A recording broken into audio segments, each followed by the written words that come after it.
A very good afternoon, everyone. Our today's guest is Mr. Deepak Nagaraj, the founder and director of Cambridge Wow, a premium school.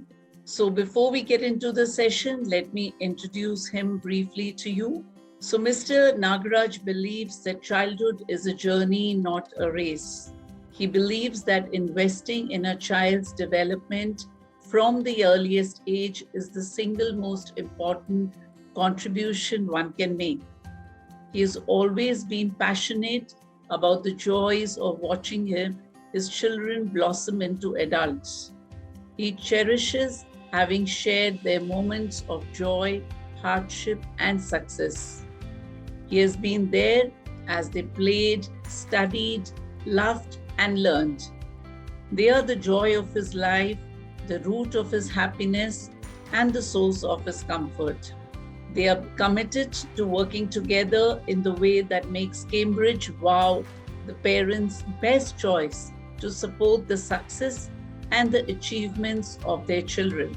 Education today is infinite, and he wishes to take the responsibility of igniting these children's ideas and views to help explore and achieve wonders one cannot imagine. At Cambridge, they are committed to growing internationally as the Center for Excellence by providing opportunities in a safe, secure, and thriving environment to all the students to achieve more than what they can believe and they can to be the Cambridge Wow. They will enhance and explore their values to promote internationalism on a local and global stage. And their hard work, energy, innovation and dynamism will take them there. A very warm welcome to you, Mr. Nagaraj. Thank you for joining us. Thank you very much. And my greetings to one and all present today.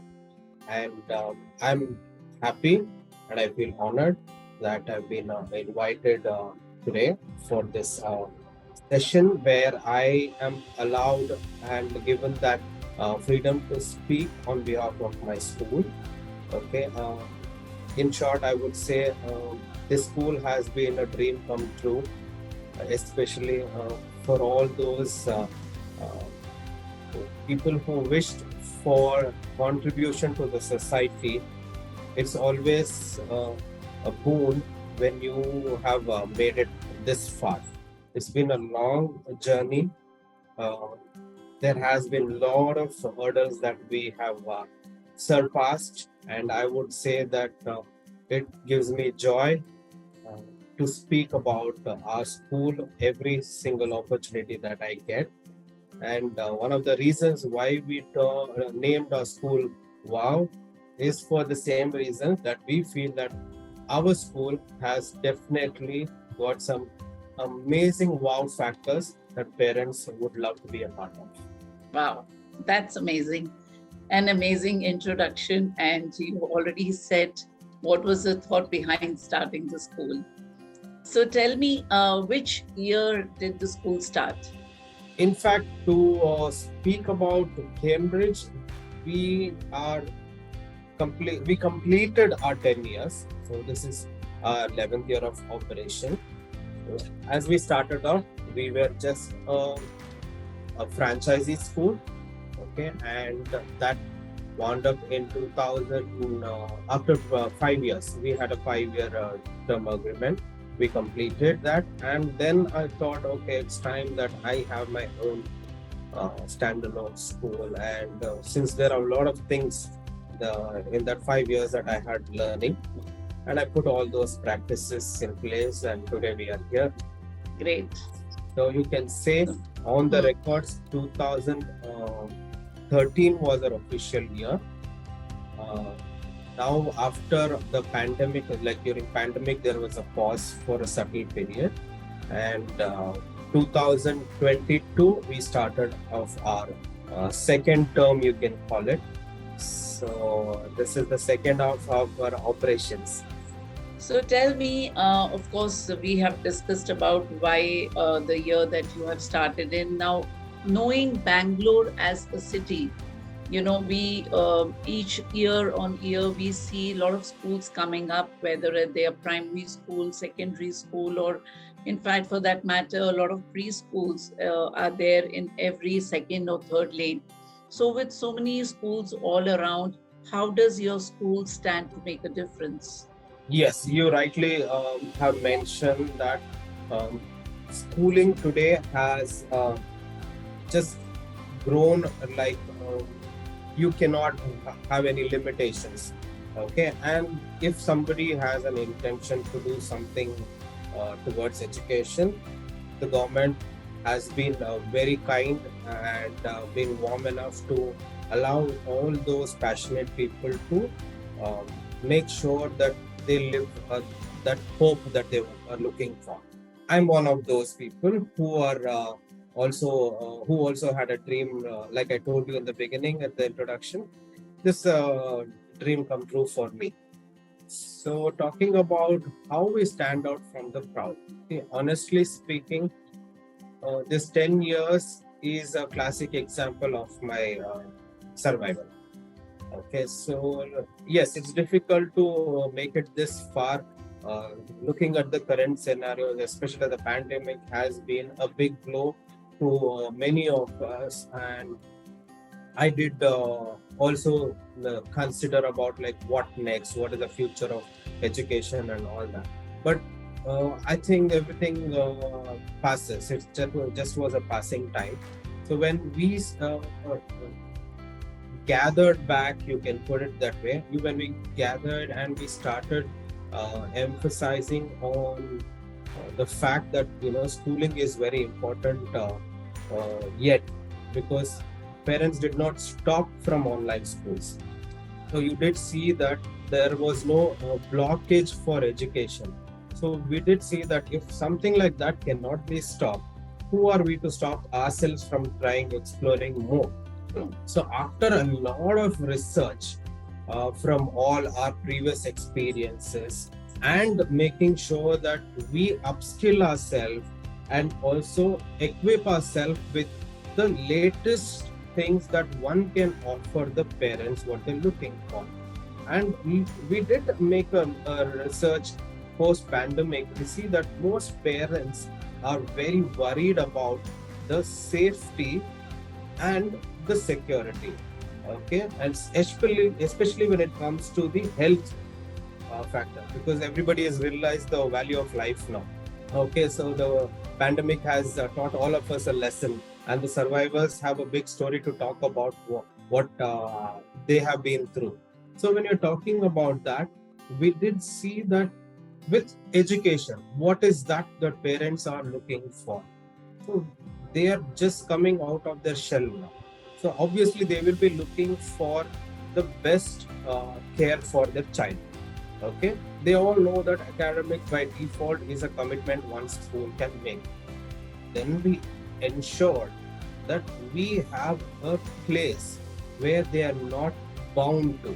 So in that parameter, we made sure that we chose a space for children that's very spacious for them to be around, rather than being clustered in a place. They've been there already, so they had their own space. We want to make sure that there's no boundary. So when we chose this school, we made sure that the outdoor and the indoor has sufficient place for children to explore. So we have covered or encompassed the entire space. You can say the entire built-up space is around some 5,000 square feet, which is one of the biggest you can consider in the locality.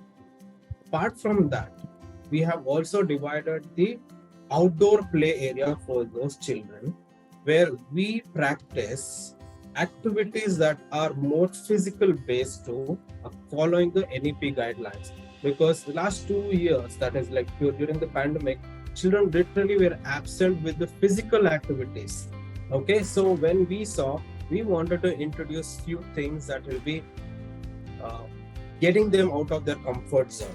So we started introducing something like after school programs, which is going to be a part of the existing program. Now, these are not taught by the teachers alone. These are taught by staff who are certified. They're appointed for these reasons. So it can be yoga, it can be karate, it can be fitness. So these aspects were totally missing. So academics by default, they were actually having some kind of connection. But what about these activities? So when we introduced this, parents wanted to take this opportunity from us. And we made sure that there was periodical fumigation that was practiced over here. So that generally we have this kind of practices. And everyday cleansing of the place. Okay, now we are talking about health. That has been covered. And security. We have CCTV covered. We made sure that there is a manual security deployed at the entrance. So that way we have ensured the safety and security are in place. Beyond that, like I told you, those things that are required for the practice of NEP protocols, now what we are expected to, we've encompassed all of that. So curriculum, we have the best academic partners. Okay, talking about extracurricular, we are the best instructors in place. Talking about educators, we are the best educators in place. So how do we stand out from these from the crowd? One has to experience being a part of us. And like I told you, we have some surprising wow factors for the parents. Only when they come in over here, they're going to be experiencing it. Great, I'm sure. So since the word wow is already there, I'm sure there would be many wow factors for them to come and explore. Yes. So tell me that. Yeah, sorry. Yeah. Like we are talking about the word wow. Wow is a short abbreviation for the world of wonders. So what we believe is every single child born is a wonder himself or herself. Yes. So what we feel is that this place, what we call as our world, is the world for all those wonders who want to be part of us. So tell me, as an educator, like I think gone are the days when parents used to just put their child in a school which used to be just next to their house. Today, when they look, they do school hunting or school shopping. They, kind of want to know, though in the early years, boards do not come into the picture, but they like to know whether, going ahead, the school is ICSE, CBSE, IGCSE, etc. So as an educator, do you think boards really make a difference in a child's life? And does it really define a child's success? Okay, see, very important question that has come against me. But again, I want to stress on the fact that boards are something that is actually going to impact during their middle school years, to be very honest. The foundation years has very little to contribute towards the boards, because what we are focusing is on the primary learning years or the foundation years. So we are talking about children who are below 6 years, and Cambridge now is catering only into the preschooling years. So if you are asking me that if this is going to make any difference in the success, it's too early to define anybody's success, because these years are the years that is going to make their life more memorable for them in the learning aspect. These are introductory levels. So I don't want to make a statement on the service that I'm currently providing, because we are not into the mainstream school yet. Okay. But having said that, if my opinion is going to matter about the boards, honestly speaking, I finished my master's, okay, and I came out from the state board. Yes, there may be a small, a little bit of effort that comes at the later years. Like for a state board, his PUC level is a differently new zone for him. So those years may be a little, one step difficult to be adapting. Whereas a CBSE or a ICSE, my knowledge gets that kind of advantage of learning things a little early in advance. But when it comes to their +1 or 2 or a PUC that we are talking about, for obvious reasons, we do see that this comes a little handy for CBSE and ICSE students. Apart from that, talking about a success story of any individual, boards are only going to be a stepping stone for the success story. But who's going to be winning the race, or who's going to be as successful, or like anybody, is only going to be a matter of the child to child. It's a case to case. So True. success is defined differently by individuals. So in my definition, somebody who knows how to make it through his life is a successful person. So the boards are something that is going to be only defining for a short period. Yes.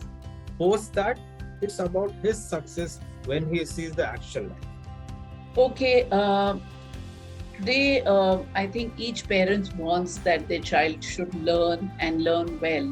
So do you think that is there any particular way that a child learns best, or is there any best way to make sure that the child learns? Actually speaking, we are again coming back to the children age group that we are talking about. We are talking about children who are between 2 to 6 years. Okay.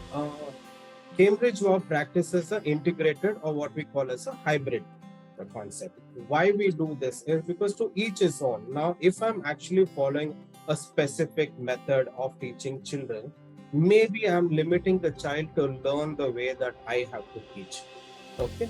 What if I find out a way where the child learn in its own way? For example, 2 to 3 year old. The child does not want to be given any book or told how to write this or how to write that.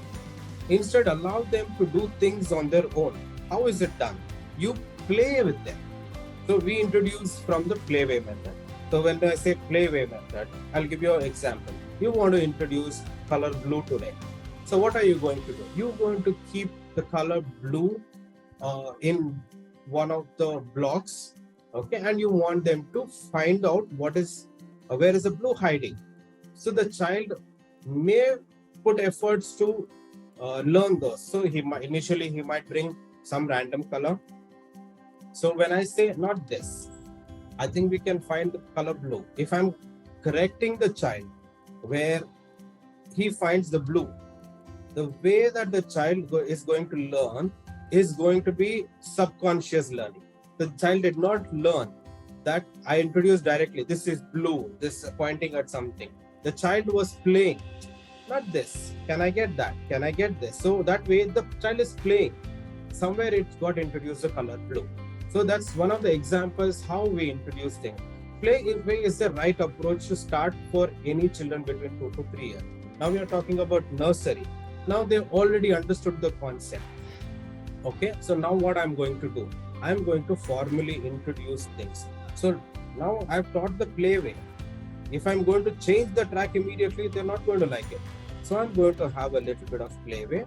I'm going to have a little bit of Montessori concept. And hand in hand, I have something called the Howard Gardner's MI approach. So now these are things that we follow about 8 skills that one child can bring in. We try to identify them. So what I'm trying to explain here is that each child will be learning at its own pace, and we cannot disturb that pace. We have to go hand in hand. Yeah. So our approaches help the child to learn on a day-to-day basis. So what I believe is that take one day at a time. Okay, you will eventually reach the 300th day or the 365th day that you want to see the progress in your child. You cannot think for 365th day on day 2 or day 5 or a day 10. For day 10, you need to give something that is required to be for day 10. Okay. Nowadays, we see that every parent almost wants that the child should develop an overall personality, okay? That it's a well-rounded personality, whether it's in sports, academics, everywhere the child should be able to do it. So do you think that is there something that the parents can do which will help the children, imbibe this kind of a thing where they become and build an overall kind of a personality? Of course, yes. I completely agree with the parents' thought process. I am a parent myself, so I can understand what more can I offer for my child. Do I want my child to be from the regular crowd, or do you want your child to be outstanding? So when you're looking at things now, today the world has so many platforms, numerous platforms. Gone are those days where we knew that okay, there was science stream, there was art stream, there was commerce stream. But today the world is not like that. You can choose multiple streams that you want to excel in. It can be any skill that you think that you're really doing good. So at WOW, with academics, what we believe is the concept called holistic approach. So the child should be able to have an overall knowledge about things. It could be skill or it could be knowledge. Okay, like introducing the language English, introducing the regional language, or the language that like Hindi.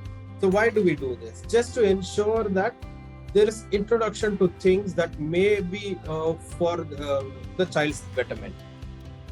Activities like self-defense, it's a skill. Okay, talking about yoga, why do you need it? Because these are things that you actually learn it with additional things. What we want to offer is that we want to give this at the school level itself, at the entry level. How meditation helps, how focus helps, how engagement of the. So when we are talking about all these things, there's only one word that defines it. That's a holistic. So Cambridge WOW actually believes in a holistic approach, and we are not just about curriculum oriented. We will ensure that any child who's a part of us, they have some skills that they display at some point of time, and we'll encompass that. And we also have our after school programs, which we will ask the parent to take part, so that they'll always be part of this this stage that will be available for them. You mentioned that you have a curriculum which is an integrated kind of a curriculum. So how important are activities as part of a curriculum? Very important, because when it is going in a plan A option, okay, what happens is the child will always be working only on a plan A option. Okay, plan B is something that everybody expects to be a part of their life. So that plan B is an activity. Okay, so if I'm having what do you call, for a senior KG, you have a concept that you're introducing. Without an activity, the child will not be able to really believe in the things that we are saying. I was talking earlier about the hare and the tortoise story. We all know about the hare and the tortoise story for a very long time, and it's going to be there forever.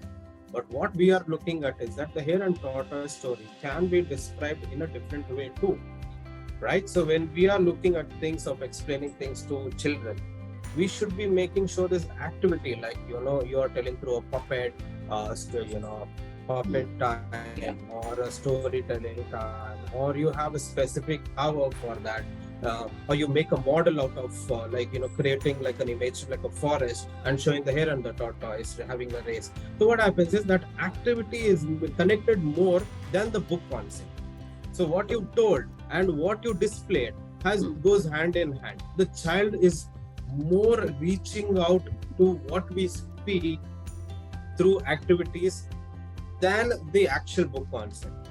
So we make sure that everything that we practice, or most of the things that we practice, are always activity based.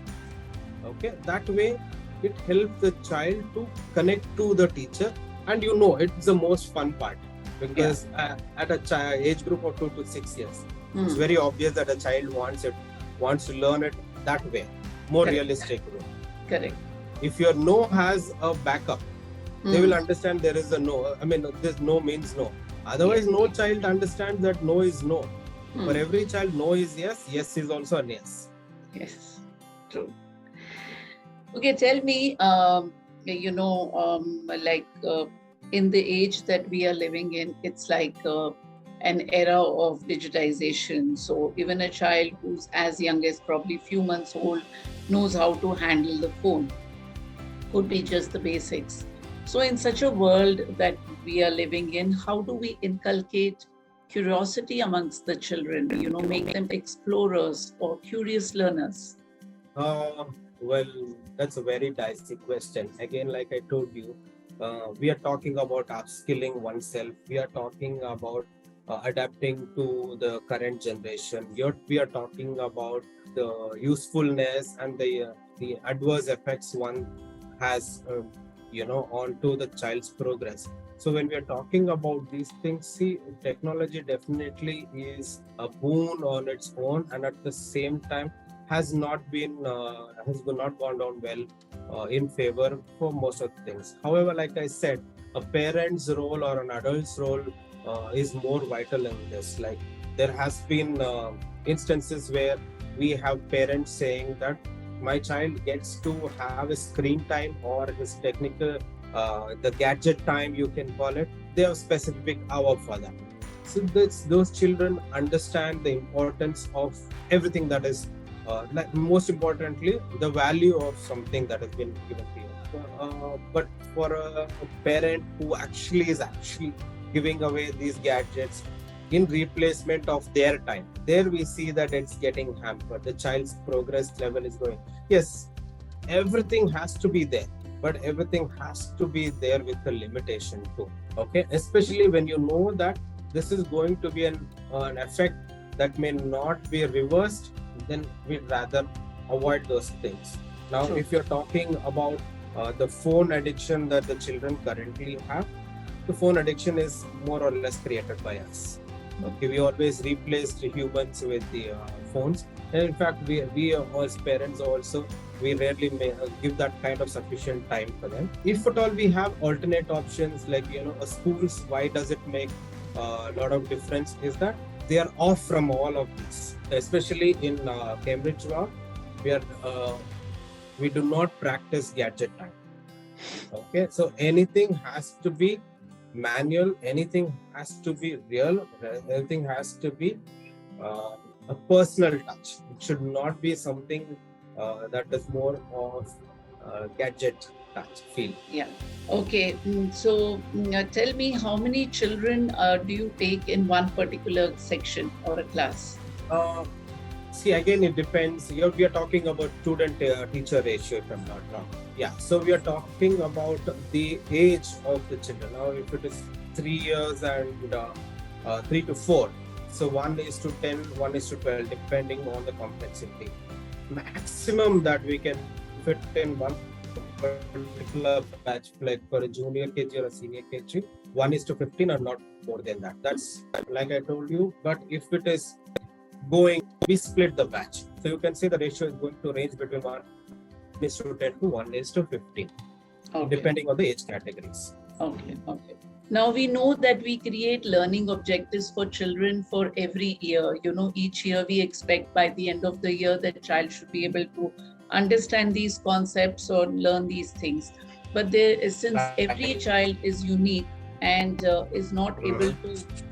So like I was mentioning that every child has their unique pace of learning. So at such times when the certain objectives that have been laid down for the children to complete or to achieve that are not met, certain children, because they are a little slow.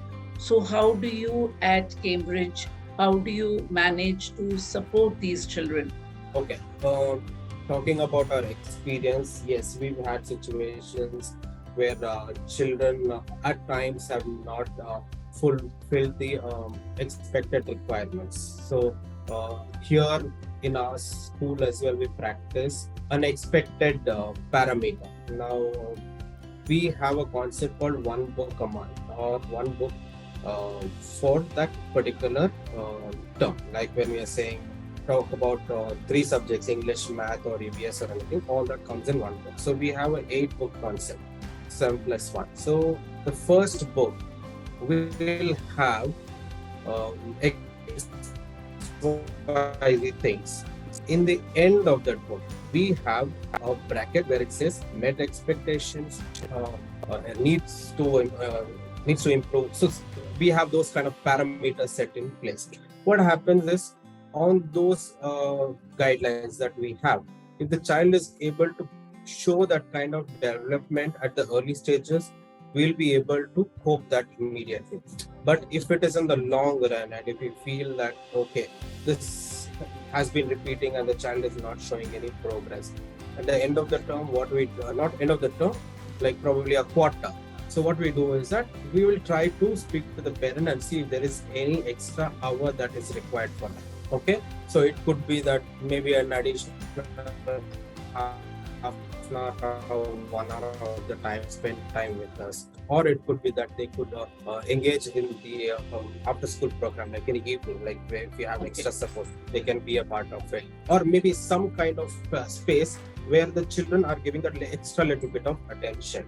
Okay, we have fortunately we've not been had a case where we had to retain any child in our history. So we've always been able to exceed our we have seen that children have exceeded our expectations. Mostly, at least they have met expectations. If you're talking about below the expectations, fortunately, we've not been had any experience as such.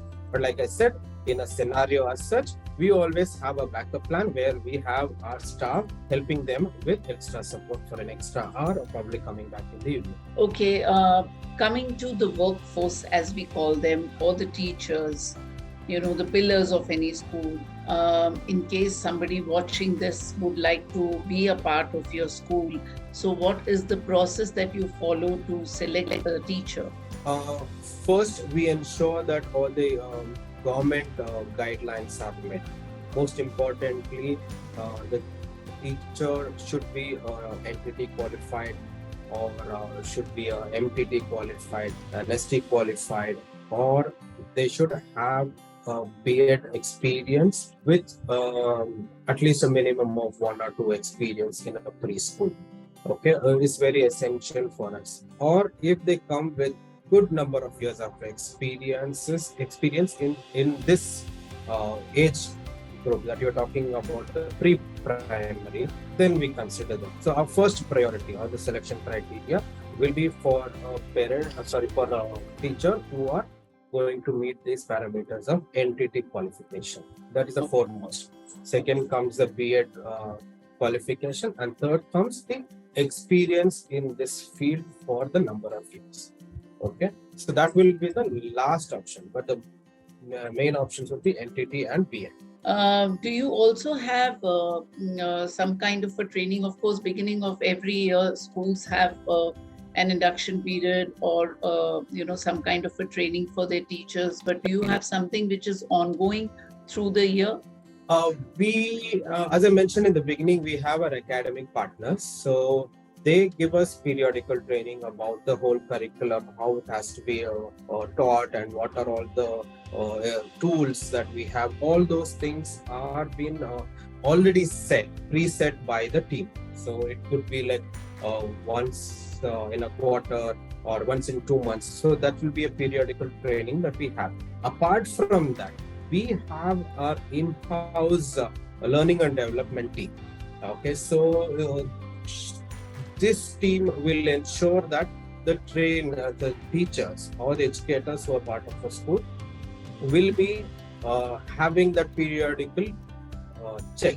When we say check, there is an assessment that goes on. Are they ready for the next session? Okay. If you are having term 1, which will wind up in August, so there will be an assessment that will be done in the month of end of August, so that we'll be ready for September, October, November, like that. So June, July, August, September, October, November, December, January, and February. March is going to be only the assessment year, a month. Okay, now coming to the safety protocols, of course, government has laid down certain mandates for all the schools to follow. But at Cambridge, though you mentioned right at the beginning some of the safety steps that you take, but how do you ensure that a child remains safe at Cambridge? Wow. See, Obviously, when we started off the school, we did our pre-checks on what are all the important things one should know about or one should have to make sure that the child is secured over here or the parent feels secured for the child. So all those parameters are in check. Now, like I told you about the health guidelines, the safety guidelines, we also have our association who also help us with the terms of that. So that is taken care of. And when you're talking about the security, I told you we are CCTV enabled. There is that is camera enabled, and we also have the manual security deployed at the school. Okay, and if you're talking about the documentation that are required, that also has been taken care of, because only after those pre-checks that when the inspection comes, when they have that things in order, only then a school is ready to be operational. Correct. So we have all those checks in place, and it's always ready for parents to have a look. Okay, now coming to some of the activities or major events. So annually, what kind of events that are the highlights for the children and the parents that they look forward to at school? What are some of the events that you have? Okay, that's something that I really feel proud about.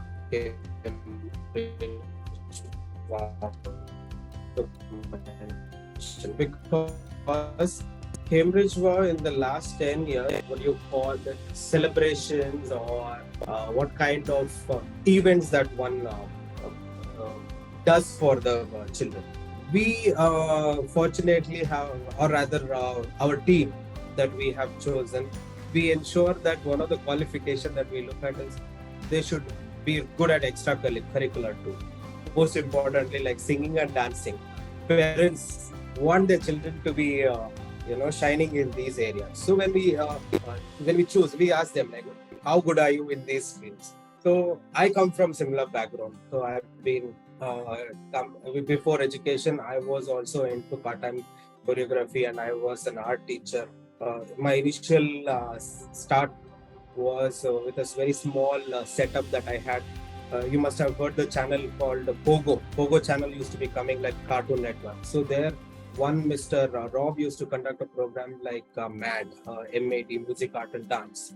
So I was very inspired by that program, and we took up that franchisee to begin with for teaching the students in these streams.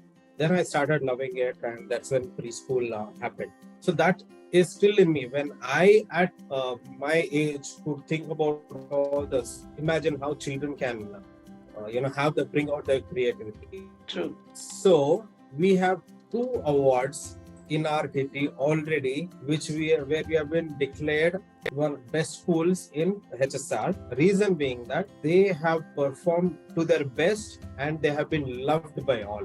One of the major reasons why we have a lot of footfalls every year is for this reason, because not only did they perform in our school events, they have performed on a stage where thousands have watched them, and winning the first place for a child who is as young as 3 years to 6 years is not a joke. Okay. Wow. And fearlessly dancing. And something that I'm really happy to talk about is that we just not limit ourselves only to a school students. Any child who's part of our school, like taking a daycare service or any program that we run in our school, we make sure that they all take part on the stage, because this is the time that you give them that feel of how to present yourself on the stage. Later it's left to them. But when I have an opportunity to make sure that these children do not miss out on these golden chances, I don't want to miss even one single chance that I get. So my students, I still have those awards here with me. I'm very proud, because if I'm proud of my school today, those 2 awards are an indication that we are still the best. And wow. Every single child is proud about the fact about winning some Okay, so I always tell them participate. Winning or losing is definitely not in our hand, but participate. So every child participates, and when they participate, my rewards are here. Okay, Yes. so I'm very proud of that. So when you're talking about the events, we celebrate Ramzan, we celebrate Christmas, we celebrate Diwali, Dashera, every single event, Environment Day, Father's Day, Mother's Day, Grandparents Day. So talk about events. We are known that for the same fact, and in fact, we have our Santa every year that comes, and even there are your schools that are nearby. We distribute sweets even to the nearby schools. Okay, That's so nice. that way, when we say events are something that are there in our blood, so whatever it is, they make sure that every month, or you can actually say every week, there is something that they will do. Happens. Whether it's a color day or whether it is a animal day. Last year we had one of the weeks where they were expected to dress every single day in different theme. So one day it was a superhero day, one day it was a hat day, one day it was a summer wear day. So why we do all these things? Because this is the year that they will learn all of these things and they'll remember for a long time. So all of those students who have passed out in the last 10 years, so when I send out these kind of things, they actually come back to us saying that we missed those days. I'm sure. I'm sure. You know, these are cherished years and the memories remain. I'm sure. That's Believe amazing. me, they are the reason why it gives us hope that one more year and one more year and one more year. Yes, absolutely. So tell me, how much of parent participation do you expect? Like, suppose some kind of a homework or something is given for home, or when it comes to the parent-teacher meeting. So, what kind of participation, or how many times do you expect them to come to school? I do not want to give too an elaborated answer on that. The more the parent participates with the child, the more easier for us to see the child grow really well. Okay, the more I speak about it, it is going to give me all the more reason to feel that the parents. I agree that we all have our own work hours, hours where we have to long hours of working. So there may be XYZ reasons, but one of the parent really makes a huge difference to the child. So if it could be the mother or the father, it need not be both. Okay, but one of the parent participating in the child's progress, believe me, it does wonders. School is just one source to reach to their success. The parents' motivation and participation is one of the most important aspects. Whether it could be a PTM, believe me, just attending a PTM is more important for a child to understand that my father came, my mother came. Even a small child at 3 years have realized that fact. We have seen children, my father did not come, my mother did not come. So when they say that, they don't know that there is going to be a meeting with the parents for the child's progress. The child does not realize that. It does not want to know also. But what is about that? My father should be there. Yes. My mother should be there. That's all it matters. So if you're talking about parent participation, it could be just a simple celebration. It could be a Father's Day. We also have holy celebration with moms. Why do we bring that? Because the child, when he wants to explore that holy, it's more comfortable with its mother. So when the mother is participating in that activity, it's more easy for us to teach the concept that this is holy. This is how it's done. So the mother's participation becomes very important. Father's Day, when we call, and especially when we call them and make them do activities like what moms do, they see that the father can do better than them at times too. Yes, we have seen fathers doing diaper change at times. Okay, and those are games that we have done. Trust me, those small differences that they make is going to have a huge impact at the end of the year. Yes, absolutely. So talking about parent participation, School contribution is about 50%, parents' participation as well as 50% for a 100% success story of the child. So, coming to the last question of the day is like, what was the eureka moment when you decided to become an educator? I have so many eureka moments, you can say.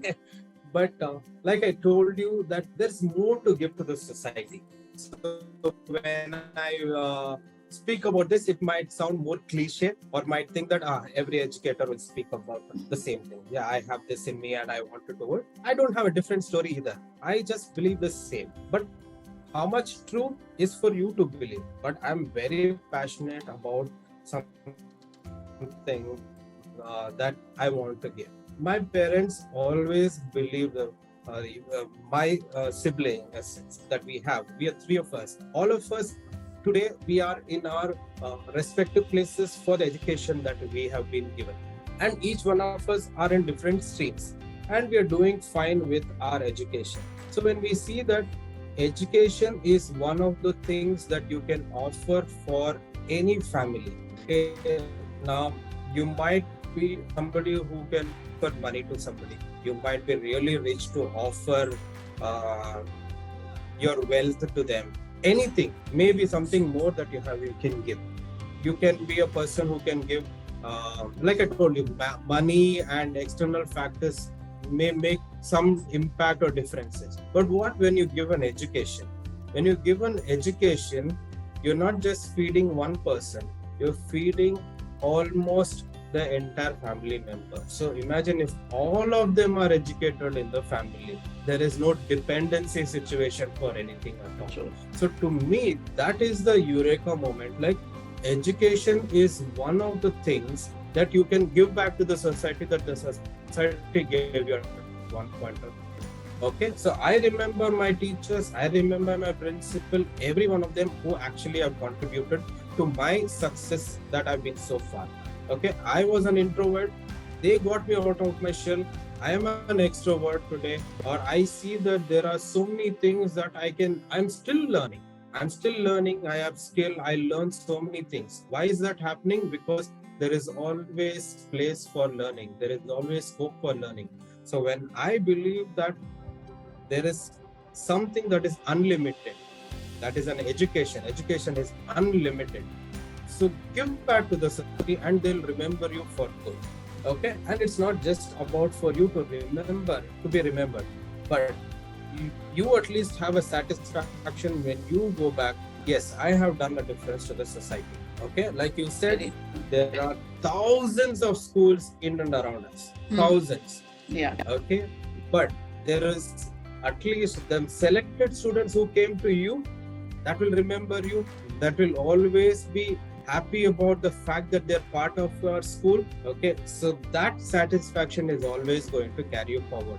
Let there be lakh students, let there be lakh schools beside you, doesn't matter. When those students came to you, you have a memory with them. They have a memory with you. You have the satisfaction of the fact that yes, this student today went out of my school for his better years. That foundation years I'm very happy being a part of the preschool education, which is the foundation years. Nobody can take away that from you. Absolutely. That's wonderful. So if you're talking about the eureka moment, yes, the only fact, give back education to the society that society gave you. That is my moment. Great. And for a very large extent, my mother is my inspiration. She has been a tuition teacher and she always have changed lives of so many children who are not in the best of their educational years. Today they're all thankful and they're all in the best of the best positions. Some are inspectors, some are doctors, some are engineers. So just something that I feel that we can always give more to them. Absolutely. It's been wonderful talking to you, Mr. Nagaraj, and we really pray that your school touches pinnacles of success and scales greater heights. And next time when we have you with us, that you have opened many more branches So we can see the passion and the love with which you have started the school, and it translates through whatever you have spoken. Thank you so much for joining us. God bless you. Thank you. I really thank Skoolz for coming with this wonderful concept, because with all these number of years of experience, or the struggles, or those things that we go through, we hardly get time to make people believe that what passion that we can with. Okay, so in a moment of just 1 hour or 30 minutes to 1 hour that is spent with us, one cannot decide what we have to offer, because there is so many years to come ahead. And in that 1 hour that we get to speak to the parents, they're really not sure whether they're in safe hands or they're actually making the right decision, because it's one of the decision that's very vital. So Skoolz is bringing up with that kind of idea, where they can always visit our profiles to understand what we say and what we are actually offering is in sync. Okay, yes. So once again, I thank the entire team of Skoolz for giving leaders like us an opportunity to speak about our contributions that we have to offer for the society. And I'll be happy to be associated with you guys for everything that in the long term as well. Thank you so much. Thank you.